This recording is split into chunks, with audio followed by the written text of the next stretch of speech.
Welcome back to Politics Tonight. As Nigeria edges closer to the 2027 general elections, the political landscape is beginning to shift once again. One of the biggest talking points is the alliance between former Vice President Atiku Abubakar and the African Democratic Congress, a move that's fueling speculations about a third force challenge to President Bola Tinubu's re-election bid. But new coalitions forming and old alliances breaking. Is Atiku's alliance a final play for relevance, or does it signal a northern realignment aimed at reclaiming influence from the Tinubu-led APC? What does this mean for the APC, especially in Adamawa State, Atiku's home turf?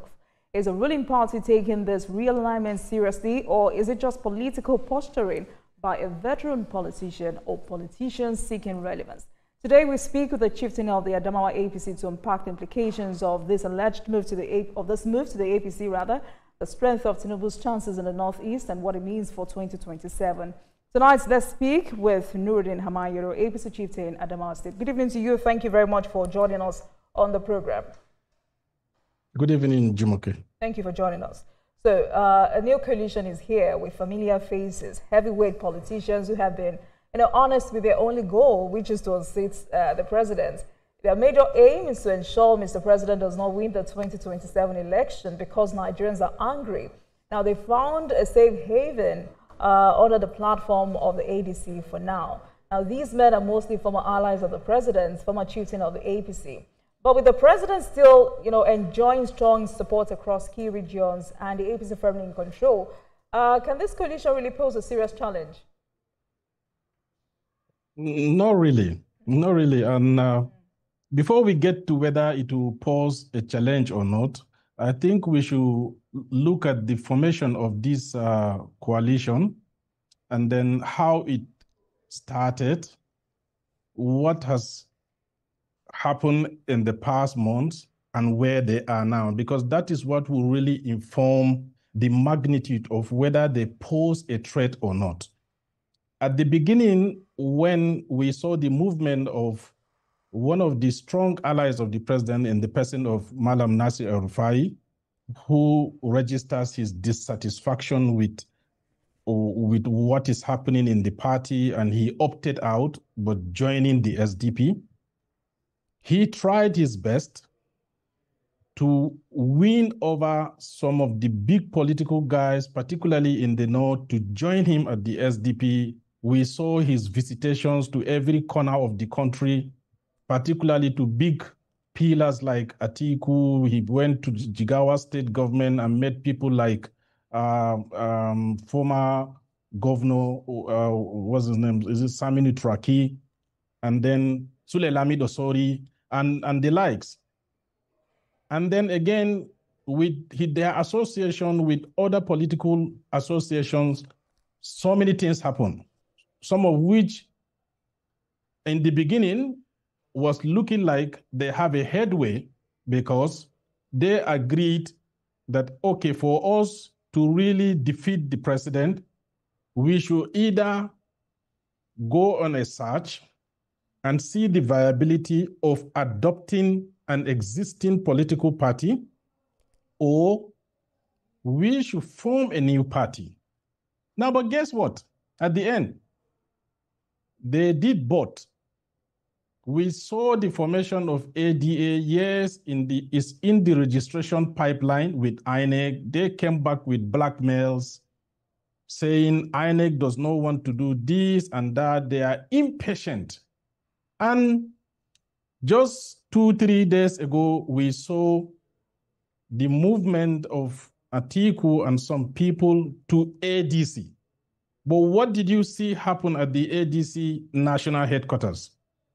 The denial by some factions of the ADC saying they are not in compliance with this movement because they have not been properly informed. And as a matter of fact, they are going to sue people who welcomed these guys into the ADC to court.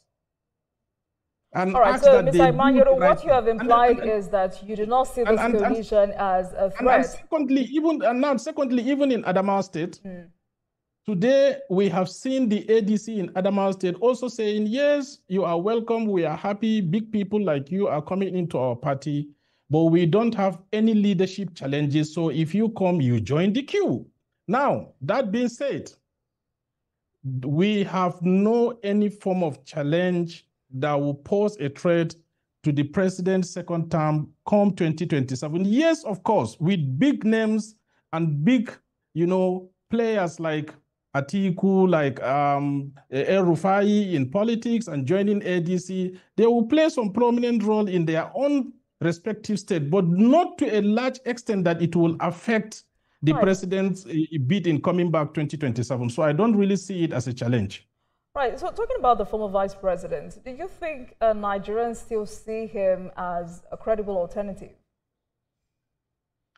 Yeah, when you say alternative, Atiku has been a name in politics, whether we want to look at it in that light or not. He has been in politics for about 3 decades. And this is like a career. But you want to look at, has he exhausted his efficient time in politics?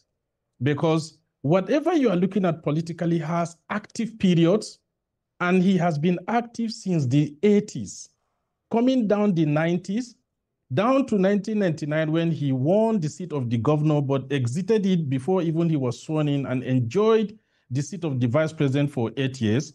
Those were his active periods. And even when he transited from the vice president beyond 2027 and started asking for the presidential seat, which is the number 1 seat. He did that in about 4 different times or 5 times. This is like the 6th time. Those are his active periods. So to answer your question direct, whether he is an alternative to replace the president, I don't think you can even look at that in a 20 or 30%. So really, he is not. All right. Because, some of these men are well-known figures in northern politics, and it's expected that their move is seen as a serious threat to the APC's stronghold in the north. You look at Atiku and El Rufai, who have strong followings in the northeast and northwest, respectively. But how does the APC plan to contain, any possible shift in loyalty from these zones? Would you agree that your alignment under APC could unify fragmented opposition voices in the north?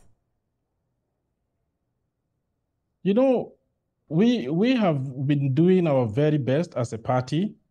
And if you look at the first time when the president was endorsed in the villa, there is a statement by the Senate president. And he said this, which has resonated well with me. We should go back to our respective states and starting from the federal government down to local government levels and educate Nigerians on the good policies of the president, which I think to a large extent is been going on now. And this will go very well in, convincing every other person in the country to see the reason why the president will come back for his second term.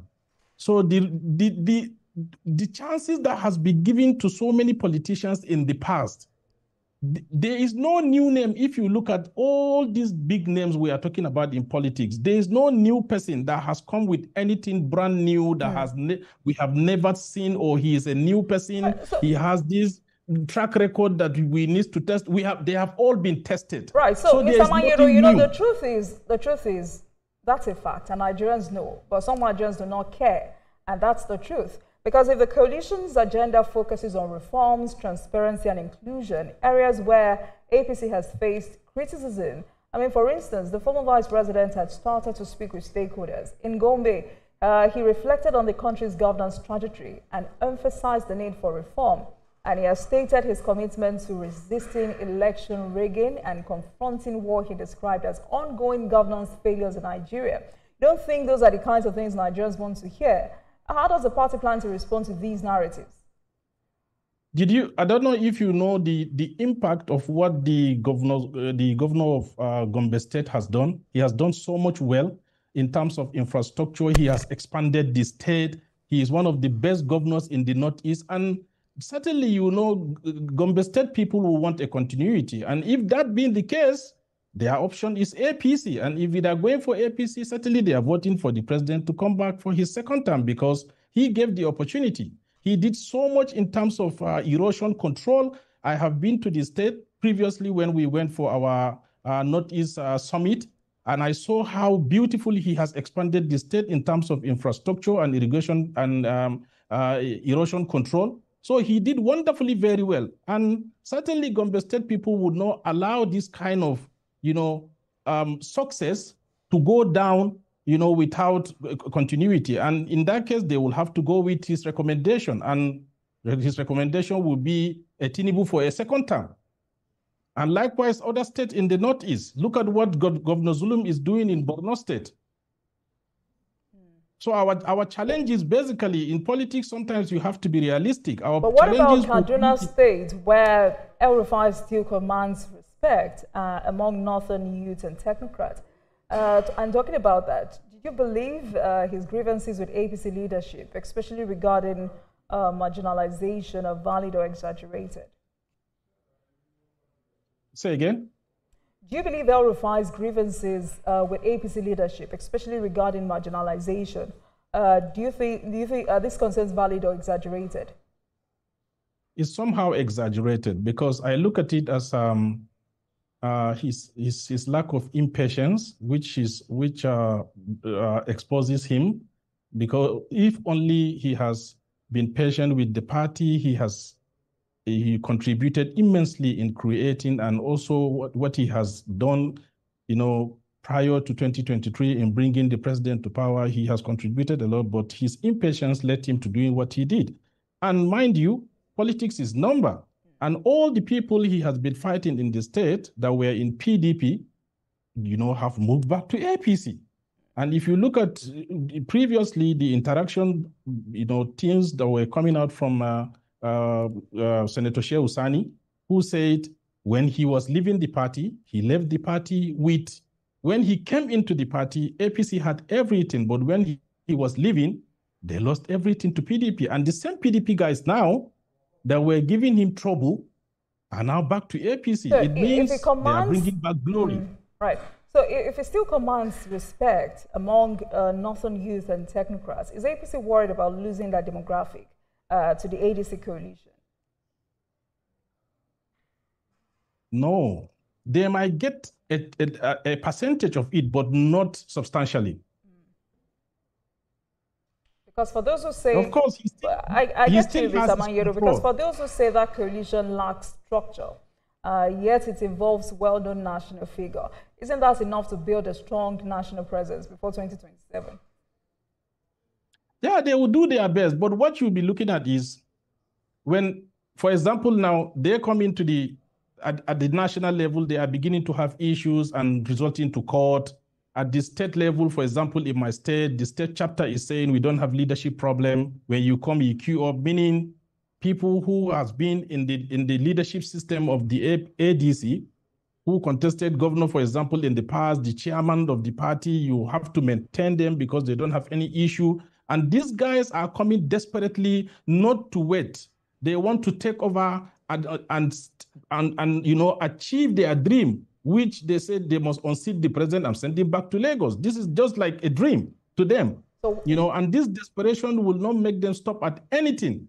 And the more they make this attempt to do it, and the more they expose their inadequacies. So, and the same thing will happen across the length and breadth of this country. So the best some say this coalition is the most coordinated opposition move since 2015, and I'm wondering how the APC is preparing to counter this politically, especially going by these recent confessions by Mr. Peter Obi and Rotimi Amaechi, indicating that they're only interested in doing one term, and that is enough for them to solve Nigeria's problem. Do you see these kinds of statements as a strength or a sign of political desperation? It is desperation, because look at what is spilling on the national television, on the national stage. Look at what Amaechi has come to demonstrate on the national stage. The things he said, look at the reply he is getting from his successor, who is the current minister of the FCT, saying the things he said about him and his family. So this is, painting these people as desperate people. And it will not help. Rather, they are gradually bringing up another set of politicians that will become desperate in the country. What the president is doing, there is no perfect political system, let alone a perfect leader. And we must learn to accept our mistakes. The president is 2 years in the office now, plus months, and he is doing very well. He has brought about policies. We don't expect him to fix a Nigeria that has been injured for over 26 years in 2 years. He has done so much. We should learn to accept it and tell our people these are the good things he has done, not just because we want them to know, but because they should benefit from it. For example, now I tell you, look at the success rate in the Nigerian Educational Loan Fund that is going on. Over 640,000 Nigerians enjoying, subsidy in education. Look at and targeted about 1.2 million, which would have gradually taken over all the students in the public university by the end of this year down to 2026. Why are we hiding this? Why are we not communicating to our people? Look at what is happening in the petroleum industry, in the oil and gas industry, and with the Dangote, refinery that is gradually taking over 60% of our domestic supply, first of its kind since our independence. Finally, I get you. I understand your point, but finally, before I let you go, do you believe the APC can deliver Adamawa to Tinubu again in 2027, even if Atiku is on the ballot? My sister, it will not be an easy game, because I'm recognizing the fact that these are big names. We have an Atiku who was a former vice president. We have a Bindo who was a former governor, and the like. Senators like Binani who was contested governor, or Senator. But these are big names. In politics, they have their followers. But so long as the president continues with his good democratic dividends and we are able to, receive the best of it in our state, we have so much to talk about, and we'll do our best and give them a fair fight. I can't tell you it's going to be an easy ride. That is just the truth. All right. Thank you very much. I can only wish you the very best. Thank you so much for speaking with us tonight. Adamawa APC Chieftain, Nuruddin Hammanyero. Thank you for your time. Yeah.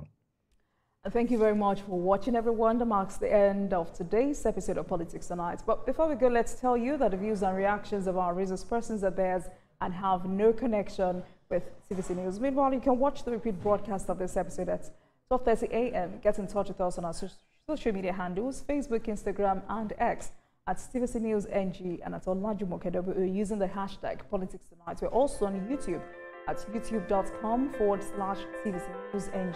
I am Olajumoke. Good night.